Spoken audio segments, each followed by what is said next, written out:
उन्होंने कहा ये संसार के लोग जब किसी को लहू बहता है तो वो किसी चीज को छूते हैं तो वो अशुद्ध हो जाती है, पर उस 12 वर्ष की लहू बहने वाली स्त्री ने यीशु को छुआ। हालेलुया। सच में ये बहुत अद्भुत बात है। उस सृष्टिकर्ता को, जो इस पूरी सृष्टि को जिसने बनाया है, वो हर किसी को जो शुद्ध और पाक और पवित्र करता है, जिसका लहू, उस स्त्री ने उसको छुआ जिसके छूने से सब लोग साफ और पाक होते हैं। आमीन।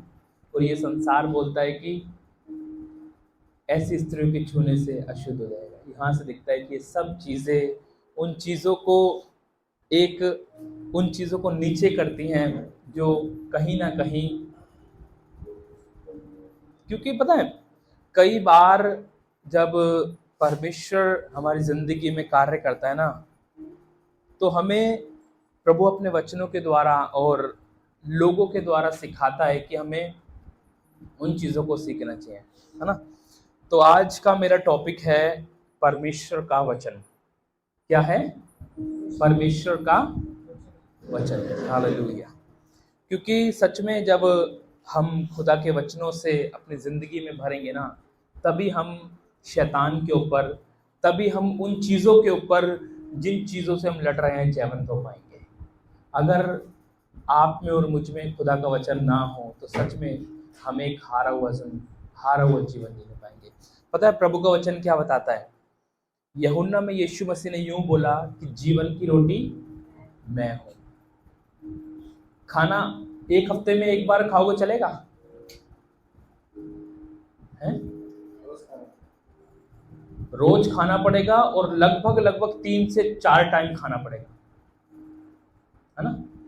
तो वचन वो रोटी है, वो फूड है जो हमें हेल्दी बनाता है, जो हमें स्ट्रॉन्ग बनाता है।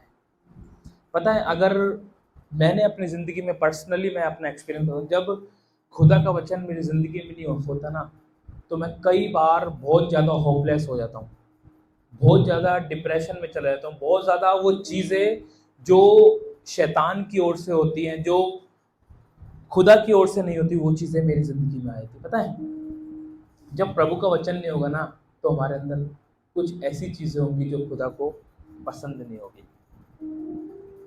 इसलिए जब खुदा का वचन, जब परमेश्वर का वचन हमारे हृदय में, मन में होगा ना, तो हम उन चीज़ों को अपनी जिंदगियों में देखने पाएंगे जो चीज़ें खुदा हमारी जिंदगी में करना चाहता है। परमेश्वर का वचन बताता है कि आकाश और पृथ्वी टल जाना सहज है, परंतु मेरा वचन कभी नहीं टलता।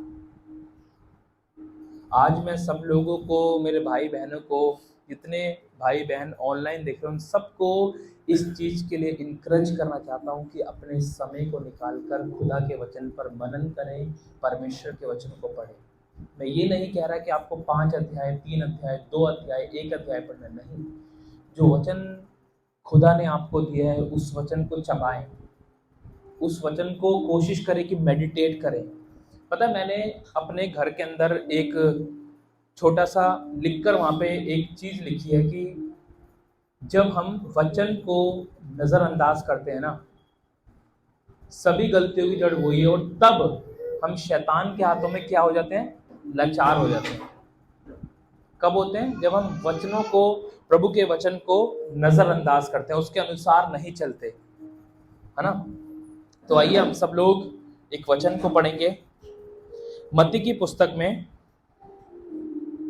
वो लिखा है 12 का 46 से 49 तक मैं पढ़ूंगा, आप ही सब लोग सुने। जब वह भीड़ से बातें कर ही रहा था, तब उसकी माता और भाई बाहर खड़े थे और उससे बातें करना चाहते थे। किसी ने उससे कहा, देख, तेरी माता और तेरे भाई बाहर खड़े हैं और तुझसे बातें करना चाहते हैं। यह सुनकर उसने, मतलब यीशु ने कहने वाले को उत्तर दिया, कौन है मेरी माता और कौन है मेरा भाई? और अपने चेलों की ओर अपना हाथ बढ़ाकर कहा, देखो मेरी माता और मेरे भाई ये हैं। क्योंकि जो कोई मेरे स्वर्गीय पिता की इच्छा पर चले, वही मेरा भाई और मेरी बहन और मेरी माता है। हालेलुया। और लूका के अंदर यूं कर कर लिखा हुआ है कि जो कोई मेरे वचनों को सुनता है और उसे मानता है, वही मेरे भाई, वही मेरी माता, वही मेरी बहन है। पता है, खुदा यहाँ पर वो लोग उसे बता रहे हैं। हो सकता है आजकल आपने कभी देखा होगा, जब कोई बहुत बड़ा फंक्शन होता है, जब उसके किसी के माँ बाप आते हैं तो वो आगे बिठाते हैं ना, उनको बहुत आगे बिठाते हैं, स्टेज पे बिठाते हैं। पर पता है यीशु मसीह ने क्या कहा? जो कोई मेरे वचनों को सुनता है और उसे मानता है, वही मेरे भाई, मेरी माता, मेरी बहन है। इतनी बड़ी बात पता है क्यों बोली? वचन बताता है कि स्वयं परमेश्वर ही वचन है। जब हम इसको रीड करते हैं ना, जब हम अपने वचन को पढ़ते हैं, तो हम खुदा को पढ़ रहे हैं उस समय, है ना। तो भैया ने एक बात बहुत अच्छी कही थी उस दिन नवीन भैया के घर पे, कि जब हमें अपनी जायदाद के कागज हमें मिलते हैं, जब हमें हिस्सा मिलता है, तो हम क्या करते हैं? खुद नहीं पढ़ते उसको। किससे पढ़वाते हैं? किससे पढ़वाते हैं? वकील से पढ़वाते हैं। क्यों? क्यों पढ़वाते हैं? कहीं उसके अंदर कुछ गड़बड़ी ना हो, और उसको हम पे भी करते हैं, कभी 2000, 3000, 5000 जैसे भी, क्योंकि उसके अंदर जो लिखा हुआ बिल्कुल सही सही लिखा हुआ है कि नहीं लिखा हुआ, हम बहुत ध्यान से सुनते हैं। पता है, ये खुदा का वचन है। जब हम इस वचन को सुनने और पढ़ने लग जाएंगे ना, समझने लग जाएंगे, तब हम यीशु के भाई, यीशु की बहनें, यीशु जैसे बनने लग जाएंगे। यीशु मसीह ने क्यों कहा, मनुष्य रोटी से ही नहीं वरन परमेश्वर के वचन से जीवित रहेगा। सच में वचन में वो ताकत है जो हमें जीवन देती है। जब हम, मेरी जिंदगी में ये बहुत एक्सपीरियंस है, मैंने बहुत, खुदा मेरी निजी जिंदगी को बहुत अच्छे से जानता है। मैं बहुत प्रभु से दूर हुआ हूँ, मैंने बहुत गुनाह करे हैं, गुप्त में बहुत पाप करे हैं। पर जब मुझे समझ आने लग गया ना, मैंने जब प्रभु के वचनों पर सच में, जब उसके वादों पर हम चलने लग गए, तो खुदा ने मेरे को उन चीज़ों पर जयवंत किया। हमें बीते दिनों में मैं एक बात सोच रहा था, हो सकता है आप भी उससे आशीषित हो जाओ, क्योंकि मैं आशीषित हुआ। पता है, वचन में यूं लिखा हुआ है कि वे हर एक के कामों का उनको फल देगा। जब मैं इस चीज पे मेडिटेट कर रहा हूँ कि प्रभु हाँ तो देगा, पता है, पर मेरे मन में एक प्रभु ने एक बात डाली, परमेश्वर ना पहले हमारे गुप्त के कामों को देखेगा। लोगों के सामने आपने क्या किया है वो बाद में वो देखेगा, लोगों के सामने क्या किया वो देखेगा, पर फर्स्ट वो देखेगा कि आप अकेले में प्रभु के साथ कैसे थे। अगर आप और मैं अकेले में प्रभु के साथ सही नहीं है ना, तो फिर ज़रूरत नहीं है कि उसको, कि वो हमारे जो हमने लोगों के सामने भलाइयाँ करें उसको देखें। पता है, एक मसीह व्यक्ति जब मजबूत होता है ना, तो वो खुदा के वचन के अनुसार होता है। अगर परमेश्वर का वचन वास्तविकता में हमारे अंदर है ना, तो आंधियाँ, तूफान, जिंदगी में कितनी भी बड़ी से बड़ी संकट आए, कुछ भी आए, कलेश आए, हम स्थिर रहेंगे। अगर हमारी जिंदगी में प्रभु का वचन नहीं है ना, सच में हम बौखला जाएंगे, हम गिर जाएंगे। भैया, यहाँ पर मात्र 2 घंटा प्रार्थना में आना काफी नहीं है। मुझे और आपको परमेश्वर के वचन को समय देना है अकेले में। पता है, जो सीक्रेट बात होती है ना, जो सीक्रेट बात होती है वो अकेले में की जाती है। हुई है सबसे सीक्रेट बात, सबसे होती है ना सीक्रेट बात, जो उसी व्यक्ति से कर सकता है।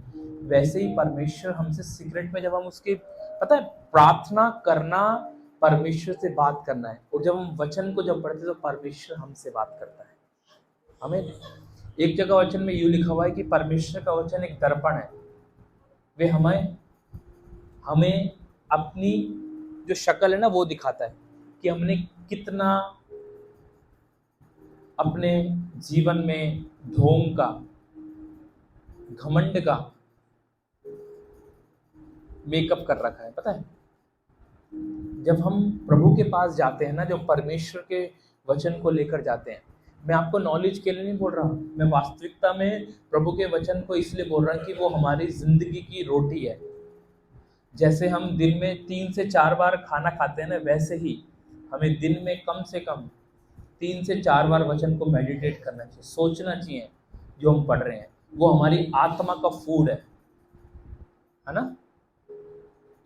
तो जब हम प्रभु के वचनों को सुनते हैं, समझते हैं, और एक जगह यीशु मसीह उन लोगों को धन्य कह रहा है जो उसके वचन को सुनते और मानते हैं। वो लूका 10 का 28 में लिखा हुआ, कोई पढ़ेगा नहीं, मैं आपको रेफरेंस बता रहा हूँ कि वहां पे यीशु मसीह किन लोगों को धन्य कह रहा है। यीशु मसीह उन लोगों को धन्य नहीं कह रहा जिन लोगों ने बहुत सारा अपना धन प्रभु के भवन में दिया, नहीं। जिन लोगों ने बहुत बड़ी बड़ी भलाइयां करी उन्हें नहीं। प्रभु यीशु मसीह उन लोगों को धन्य कह रहा है, ब्लेस्ड कह रहा है, जो प्रभु के वचन को सुनते और उन्हें मानते हैं। जब हमारे अंदर भूख आएगी ना, जब हमारे अंदर प्यास होगी कि हम प्रभु के वचन को पढ़ेंगे, आपके अंदर ये पैशन आ जाएगा कि प्रभु मैं किसी भी कीमत तक जा सकता हूँ, प्रभु कोई भी कीमत चुका सकता हूँ प्रभु आपके लिए। अंकल जैक ने एक बहुत अच्छी स्टोरी बताई। उन्होंने बोला एक गिलास पानी है, आप प्यासे हो, क्या उसको पियोगे? आप पियोगे ना, पर उस गिलास की कॉस्ट 10 लाख रुपए है। क्या कोई पिएगा एक गिलास पानी 10 लाख रुपए का? नहीं पिएगा ना।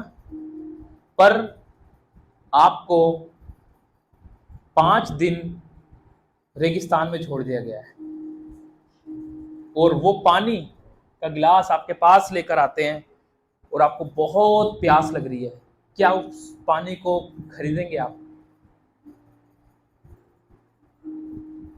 चांस सिर्फ 2 ही ऑप्शन है, या मरोगे या पानी को खरीदोगे।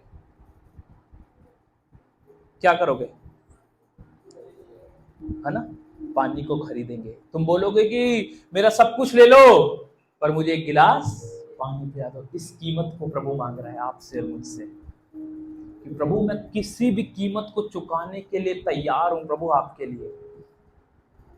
पता है जो काम 10 साल में नहीं हुआ ना, वो काम आने वाले 1 साल में हो जाएगा खुदा का।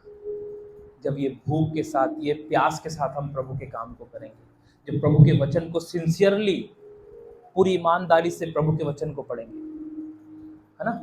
जब हमारे किसी प्रियजन का मैसेज हमारे व्हाट्सएप पे आता है तो कितनी जल्दी नोटिफिकेशन हम देखते हैं, लगभग मात्र कम से कम 10 सेकंड के अंदर वो ऑन हो जाती है ना नोटिफिकेशन, है ना। जब ये खुदा का वचन जब हम पढ़ेंगे तो सच में परमेश्वर हमारी जिंदगी में काम करेगा। और ये डिजायर, ये एक अपना उद्देश्य बनाओ कि प्रभु मैं कुछ भी कीमत चुका सकता हूं इस चीज के लिए, है ना। इंसान को, हर किसी को डर है मौत का, जब मौत सामने आती है ना,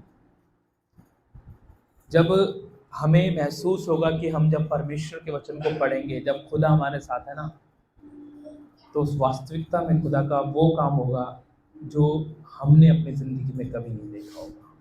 पर एक चीज करने की जरूरत है, हम सबको सिंसियरली, ईमानदारी से, अनुशासित होकर प्रभु के वचन को पढ़ो, हैबिट बनाओ। पता है शुरुआत में दिक्कत होती है, प्रॉब्लम आती है, बहुत सारी, हमारा मन नहीं लगता, नींद आ जाती है ना, कईयों को नींद आती है, मेरे को भी नींद आई थी। पर क्या है, हैबिट बनानी पड़ती है, आदत बनानी पड़ती है कि प्रभु आपने मेरे लिए कुछ आज भेजा इस वचन में। हमें इस वचन के द्वारा आप सभी को बहुत तायद से आशीष मिले, और मुझे विश्वास है कि आप सभी लोग और मैं भी प्रभु का ईमानदारी और सच्चाई से खुदा के कलाम को पढ़ेगा, क्योंकि सबसे ज़्यादा इम्पोर्टेंट प्रभु का वचन है। आप सभी को जय मसीह की।